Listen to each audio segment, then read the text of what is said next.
Bueno, vamos a ver ahora lo que viene, lo que se refiere a la farmacología gástrico-intestinal. Vamos a ver acá todo lo relacionado con diarreas, con toda la parte de acidez gástrica, gastritis y demás. En esta primera parte vamos a ver justamente antidiarreicos, laxantes y antieméticos.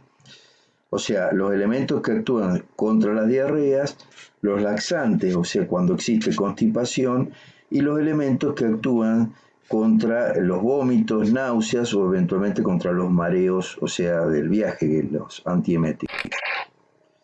Vamos con los antidiarreicos. ¿A qué se define como diarrea? Es el aumento del contenido líquido de las heces y aumenta también la frecuencia de deposición, ¿no es cierto? O sea, hay mayor cantidad de líquido eliminado, de heces eliminadas, y aparte aumenta la frecuencia diaria, ¿no es cierto? Los tipos de diarrea pueden ser simples, que se autodeterminan, o sea, solo se van sin fiebre ni otras complicaciones, puede ser a veces problemas funcionales.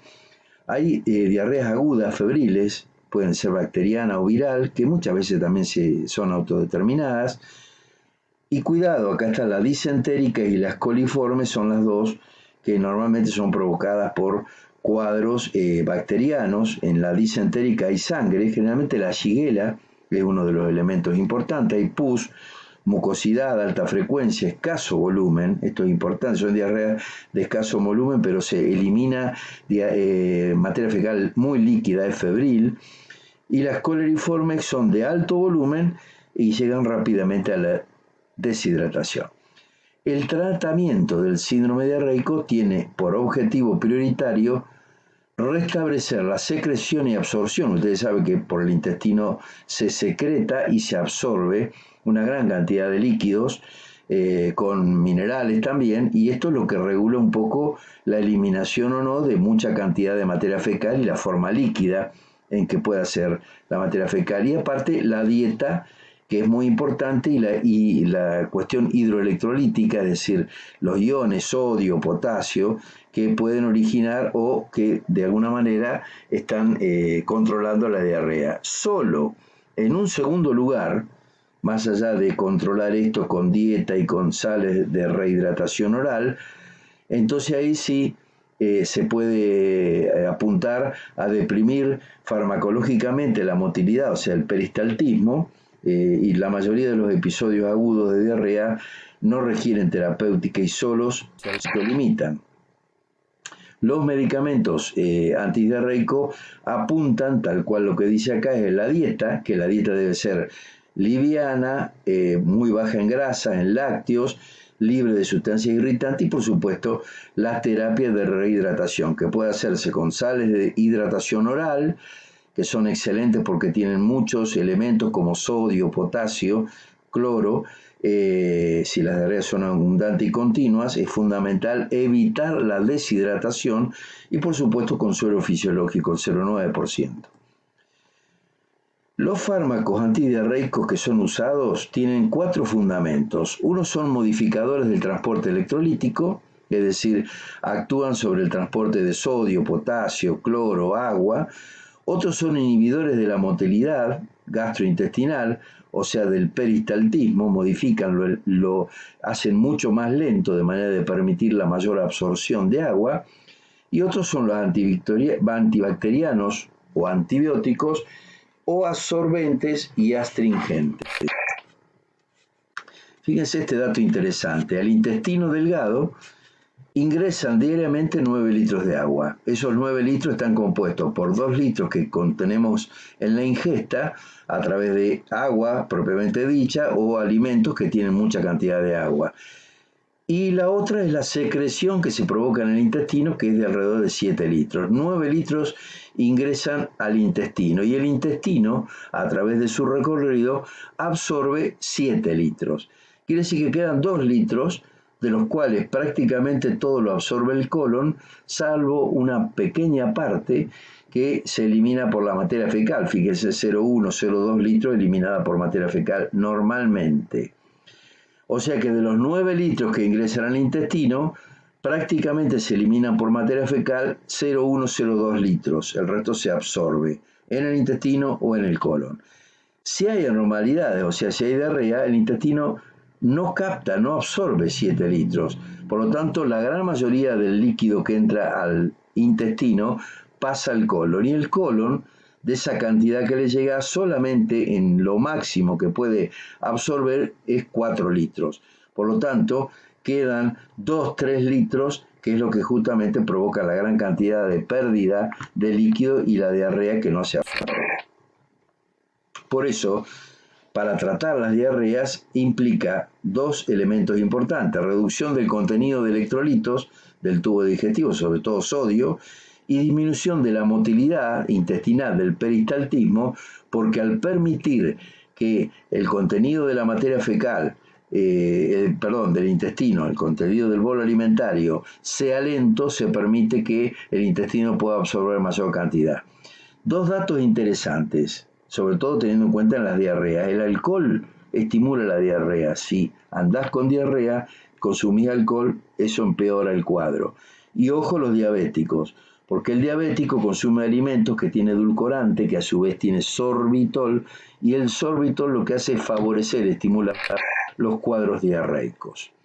En cuanto al tratamiento de las diarreas, existen dos elementos que son los más importantes. Uno son llamados opioides sintéticos, derivan del opio.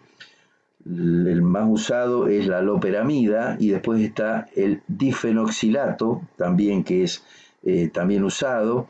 Los dos estos reducen el peristaltismo, esa es la función fundamental.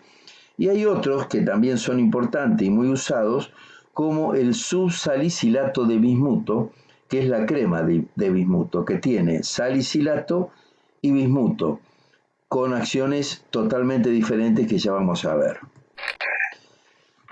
Vamos a empezar con la loperamida y difenoxilato. La loperamida y el difenoxilato son los dos agentes que disminuyen el peristaltismo, o sea, el tránsito intestinal, que se hace mediante el consumo de estos elementos, de estos fármacos, mucho más lento, y permite que al hacerse lento la absorción intestinal de líquido sea más importante y por lo tanto no exista diarrea, ¿no es cierto?, al permanecer más tiempo en el intestino.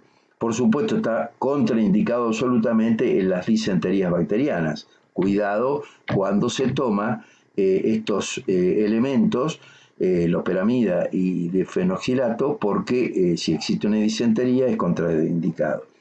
Y la crema de bismuto disminuye la motilidad intestinal. Tiene salicilato, como decíamos, que es antiinflamatorio, y bismuto, que es antidiarreico.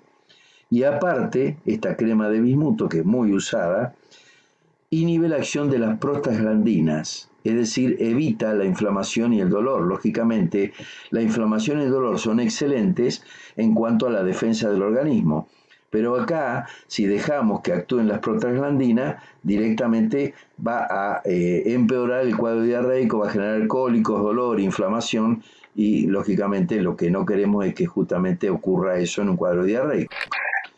Acá está el difenoxilato de atropina, por ejemplo, el Lomotil. Prostaglandina, como decíamos, son sustancias lipídicas tipo ácidos grasos que tienen acción en todo el organismo y actúan en acciones inflamatorias. Es decir, es un elemento de las prostaglandinas de defensa del organismo, porque genera la inflamación, y la inflamación es una forma de defensa de la posibilidad de que pueda aparecer esa reacción local de todo lo que es el organismo ante una agresión, y que por supuesto provoca dolor, pero como elemento de defensa. Por último, dentro de este primer capítulo, las sales de rehidratación oral, que lo plantea como una cuestión muy sencilla la Organización Mundial de la Salud, como efectiva y barata, por otro lado, para mantener a la población sin cuadros de deshidratación y tratar de que la vida continúe. Por supuesto, se recomienda en cualquier clase de diarrea. ¿Por qué? Porque sencillamente evita la deshidratación. Y por supuesto, la posología es a necesidad: más diarrea, más eliminación de líquido, más consumo de sales de hidratación oral, ¿no es cierto? Y las contraindicaciones, por supuesto, la obstrucción intestinal, que eliminaría la posibilidad de consumir sales de hidratación oral, embarazo y lactancia. Vamos a parar acá. Este es el primer capítulo de todo lo que hace a la parte de fármacos gastrointestinales.